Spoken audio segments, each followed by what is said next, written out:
Joining me to talk about actually two subjects, but we're going to start off with Aurora, is a guy that probably has one of the best handles on the American public of anybody that we work with. And you know him from a lot of different things. He is a musical icon. He has several TV shows on right now. And he's everywhere. But I'm telling you, he's one of the clearest thinkers on this. And that's why I really wanted to get Ted Nugent on here. Ted, thank you so much for joining us on what has turned out to be a really important time. Well, back at you. I really appreciate you inviting me, Tom, because I want to express on behalf of common sense people everywhere that if I wasn't on this show, I have 100% confidence that you would represent that common sense perfectly. So I want to salute you and everybody at Gun Talk, because I listen to your show often, and you really are a beacon of logic and self-evident truth. So I salute you for that. But yeah, this is a new tragedy, and I appreciate the opportunity to speak on it. Obviously, on Friday, you're probably like me. You're getting calls from everybody, requests for interviews, people want to talk. What does it mean? What would you have done? What this, what that? The amount of either misunderstanding or misinformation in terms of legally armed Americans. And people keep wanting to try to inject that into this and trying to say, well, is there something we could have done? And I try to get people to understand there truly is evil. You know, there really are monsters, which is one of the reasons that a lot of us happen to carry guns, by the way. But I'd like you to talk about that because it's something that you have addressed before. There are some really bad people out there that you're not going to regulate. Well, I think the most astonishing aspect of this recent tragedy in Aurora, number one, I express, I'm sure, the Gresham family and everybody with a heart and soul out there, our prayers and thoughts are going out to the victims and everybody who's dealing with this spiritual, traumatic experience. That's number one, is we care for victims of evil. But you nailed it. There's always been evil. Gun control isn't working in Mexico. We have 100% gun control. We have Frank Lautenberg and Mayor Bloomberg's dream gun policy in Mexico. We have the anti-gunners' dream gun control in Rwanda, Tom. Yeah. It doesn't work. Yes, there is evil, and I guess there's an unlimited number of points I'd like to make. I watch the interviewers and I watch the interviewees following the Aurora tragedy. They're still going on nonstop right now. But I think the most important one, based on what my dialogue and my communication with gun owners and law enforcement and military warriors, there are sheep, there are sheepdogs, and there are wolves. Yep. And the sheepdogs amongst us, I think, would like to express astonishment that people are saying, I can't believe this happened. I can't believe that a man would shoot innocent people. Are you kidding me? Really? How many rocks do you have to pile on your brain to hide from the fact that evil does exist, evil has always existed, and if you make the conscious decision to be unarmed and helpless, with all due respect, you're unarmed and helpless, and I can't fathom that condition. I can't fathom taking my family to dinner or to a movie or to the rodeo or to a concert or for a walk in the woods. I can't fathom the sequence of mental conclusions that allow a person to go, I'm going to be unarmed and helpless, and I like it. That is the real tragedy here. Let me ask you something. One of the things that I have I think I figured out, I'd love to get your take on this. I think there are a lot of people who choose to adopt the attitude. It's not that they have the attitude. They choose to adopt the attitude, maybe subconsciously, that they're safe. Because if they accept the fact that there is evil, if they accept the fact that there are bad people out there, then their fantasy bubble goes away, and all of a sudden they think, oh my gosh, I'm not safe, I might have to do something about it. To what extent does that play into the public mindset, do you think? Well, it's engineered. It's been engineered. You and I are probably close to the same age. I'll be 64 this year, and I've watched the engineering through the media, academia, and the entertainment world that people have been trained people have been brainwashed to call 911, to rely on 911, to be unarmed and helpless because somebody thinks you're too stupid to handle this tool. I can't believe the same attitude doesn't go for wood chippers and chainsaws and blowtorches. But people overall, luckily, fewer and fewer are falling for the brainwashing that you're incapable or not to be trusted to protect yourself. So that's number one. It is an engineered and expanded mindset in the human species, most notably here in the United States of America, where we've written down self-evident truths. Just look at what happens in the schools. Look at what they're doing in the schools. If someone attacks a kid in school, the victim is prohibited from protecting himself. Truly phenomenal. So I'd like to jump right to the chase. And here's the simple conclusion. I'm sure it's going to raise some ire, even amongst our brethren, our blood brothers, our Second Amendment celebrants at Gun Talk Radio, Tom. And I wish Tom Gresham, with his 10-millimeter Kimber, would have been in that audience. And again, I'm not trying to Monday morning quarterback here. Mm-hmm. I've studied Massad Ayub's reviews of all the shootings. I train with law enforcement. I have these conversations with all the federal agents from every branch, every law enforcement branch, every military branch. I've trained with the guys from Black Hawk Down that survived and won the fight. Mm-hmm. I've trained with these guys. I understand that when you bring a 380, and God bless the gentleman at the Jacksonville, Florida Internet Cafe. Yeah, and we're going to do that comparison too. Yeah. But we have to be more. We have to be more prepared. I carry a 10-millimeter and about 70 rounds of ammo with me everywhere, Tom. Every TV show I've ever seen me on, I had it. Yep. Everywhere I go, at least that, and I won't give all my tactics away, but at least that, and that's just going to the store for milk and bread.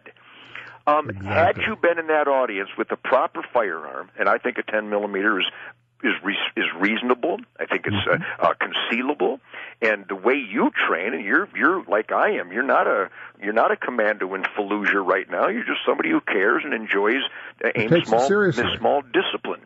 Mm-hmm. Even with the body armor, that caliber with the proper ammo, multiple hits even in the armor would have caused the man to stop enough to flinch, just like even the rabbit ammo they used on the Hollywood machine gunners. It at least caused him to flinch.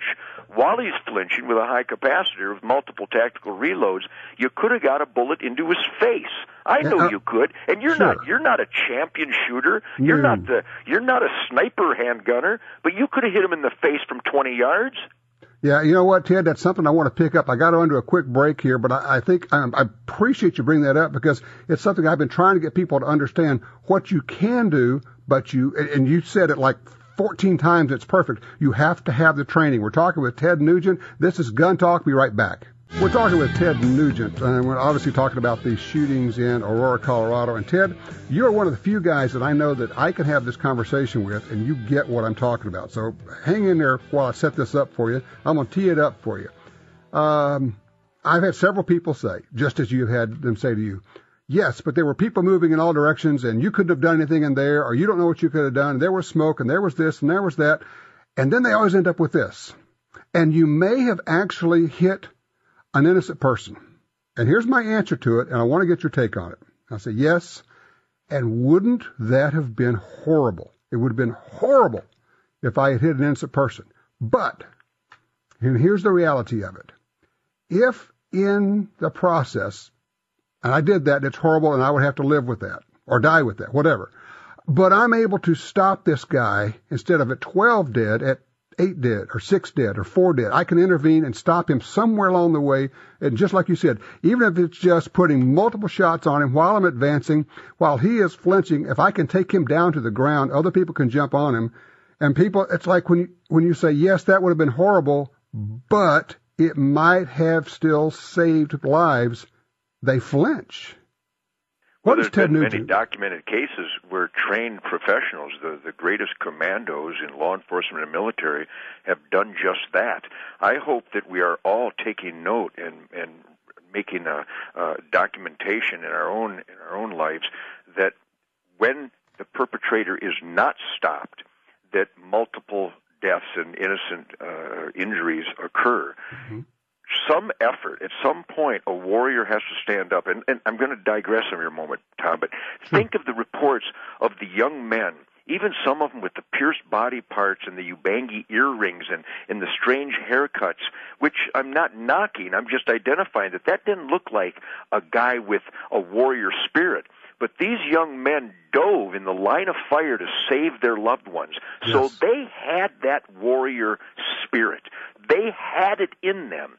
But unfortunately, they didn't have the tools necessary to take it to the next level to neutralize the evil. So your point, I think, has been proven. I don't think it's arguable unless someone just gives up. And I think we see what happens when people give up. If they can't stop the evil will keep going. And the occasions that have been documented where someone with a gun, or maybe someone with a ball bat, or someone who just tackles the guy, like in the Arizona shooting, tackle the guy. Somebody got hurt on the way to the tackling, but you gotta use tactics. You gotta do something.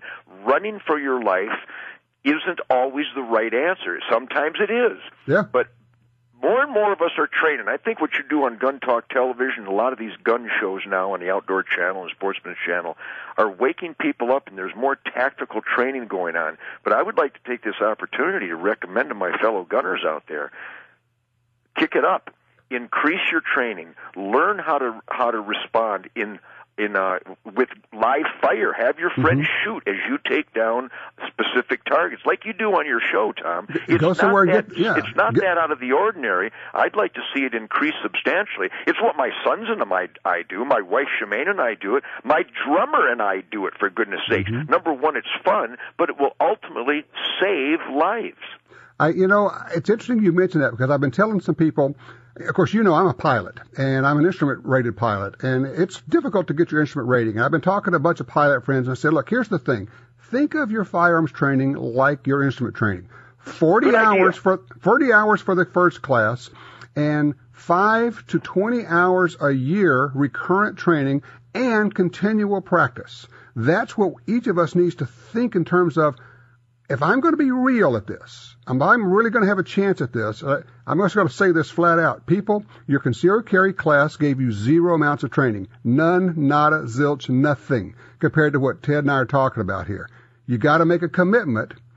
And if we do that, and we have examples. I mean, this 71-year-old guy down in Florida, Ted, this guy used good tactics. He moved at the right time. It was one guy, and he saved everybody in this internet cafe place.